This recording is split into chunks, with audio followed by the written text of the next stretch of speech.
और बात कर लेते हैं अब संसद के मॉनसून सत्र की, जहां सुप्रीम कोर्ट में जजों की संख्या बढ़ाने वाले विधेयक सुप्रीम कोर्ट नंबर ऑफ जजेस अमेंडमेंट बिल 2026 पर आज लोकसभा में चर्चा प्रस्तावित है। विपक्ष के लगातार हंगामे के कारण इस बिल पर चर्चा शुरू नहीं हो पा रही है। अगर आज सदन की कार्यवाही सुचारू रूप से चली तो सरकार की कोशिश होगी कि इस बिल को आज ही पारित करा लिया जाए। इस साल मई में सरकार ने इस संशोधन विधेयक को मंजूरी दी थी, लेकिन इसके तुरंत बाद सरकार अध्यादेश लेकर आई। अध्यादेश के बाद बढ़ाई गई स्वीकृत संख्या के आधार पर सुप्रीम कोर्ट में 5 जज नियुक्त किए गए। लिहाजा इस बिल को पारित कराने के लिए संविधान में संशोधन की जरूरत नहीं होगी, यानी इसे पारित करने के लिए साधारण बहुमत ही पर्याप्त होगा।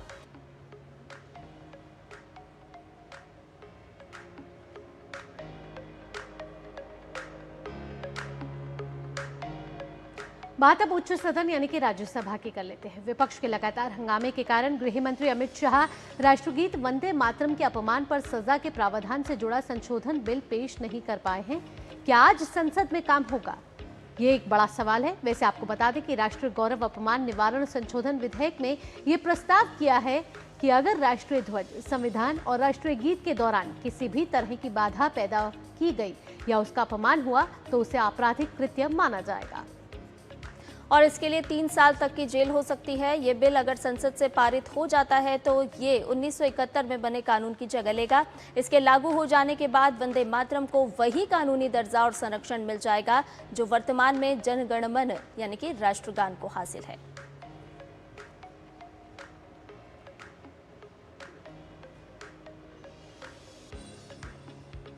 और ताज़ा अपडेट ले लेते हैं। हमारे साथ जुड़ गए हमारे संवाददाता ऋषि कुमार। ऋषि, क्या उम्मीद की जाए, आज शुक्रवार का दिन है, क्या आज सदन की कार्रवाई, राज्यसभा लोकसभा दोनों ही सदनों की बात करें तो क्या उम्मीद की जा सकती है कि सुचारू रूप से विधायी कामकाज आगे बढ़ेगा? देखिए, जिस तरीके से मानसून सत्र की शुरुआत से ही विपक्ष तमाम मुद्दों को लेकर हंगामा और शोर शराबा करता रहा है और कल भी हमने देखा कि यह गतिरोध जारी रहा। ऐसे में जैसे कि आपने जिक्र किया, 2 महत्वपूर्ण विधेयक सूचीबद्ध किए गए हैं लोकसभा और राज्यसभा में। इनको लोकसभा में तो विधेयक पेश किया जा चुका है, लेकिन उस पर चर्चा आगे नहीं बढ़ पाई। तो वहीं राज्यसभा में गृह मंत्री जो राष्ट्रीय सम्मान से जुड़ा हुआ विधेयक है उसको अभी पेश नहीं कर पाए हैं। वजह साफ है कि लगातार गतिरोध हो रहा है और ऐसे में जो विपक्ष की तरफ से गतिरोध के कारण जो कार्यवाही बाधित हुई है, उससे इस सप्ताह अगर हम देखें तो सरकारी कामकाज बहुत ज़्यादा प्रभावित हुआ है। अगर कामकाज के घंटों के लिहाज से देखें तो सैकड़ों घंटे इस मामले में बर्बाद हो चुके हैं।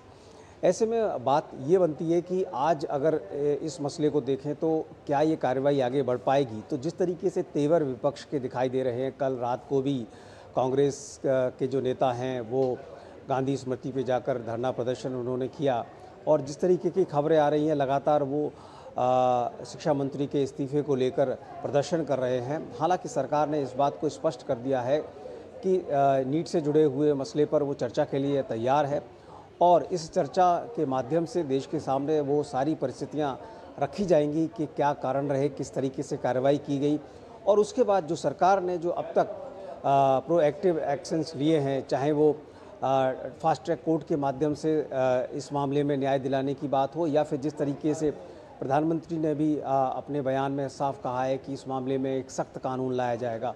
तो ये बहुत सारे ऐसे प्रयास हैं जो कहीं ना कहीं विपक्ष के सामने एक चुनौती खड़े करते हैं कि अब विपक्ष किस तरीके से इस मुद्दे को टेकअप करता है, क्योंकि जो कार्रवाई करने की बात की जा रही थी उस पर सरकार अब आगे बढ़ चुकी है। तो ऐसे में देखना होगा कि उनकी रणनीति क्या रहती है। हालांकि बहुत सारे सांसदों ने, जो अभी हमें जानकारी मिल रही है, कार्य स्थगन प्रस्ताव के नोटिस दे रखे हैं। अब ऐसी स्थिति में कार्य स्थगन प्रस्ताव को तो लिया जाना संभव नहीं है, क्योंकि हंगामे और शोर शराबे में कोई भी कार्य स्थगन प्रस्ताव नहीं लिया जाता है। ये नियम चेयर की तरफ से इस्टेब्लिश किए जा चुके हैं। तो ऐसे में गतिरोध होता है और गतिरोध की वजह से कार्रवाई बाधित होती है। जी ऋषि, हमने पिछले कुछ दिनों में देखा कि गतिरोध लगातार बरकरार रहा और प्रश्नकाल नहीं चलने दिया गया विपक्ष ने। आज विधायी कार्य की बात करें तो जजों से जुड़ी हुई संख्या से जुड़ा अहम विधेयक है। कहा जा रहा है कि अगर आज इस विधेयक को पेश किया जाता है तो कोशिश की जाएगी कि आज इसको चर्चा कराया जाए और पारित किया जाए। कितना महत्वपूर्ण ये विधेयक है?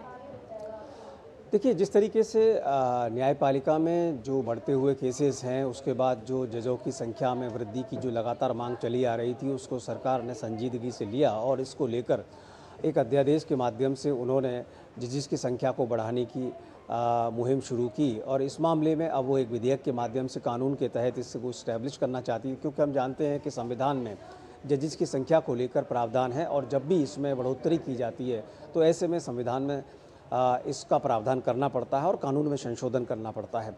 ऐसे में इस विधेयक को इस मायने में बहुत महत्वपूर्ण माना जाएगा, क्योंकि यह विधेयक पारित होना बहुत ज़रूरी है।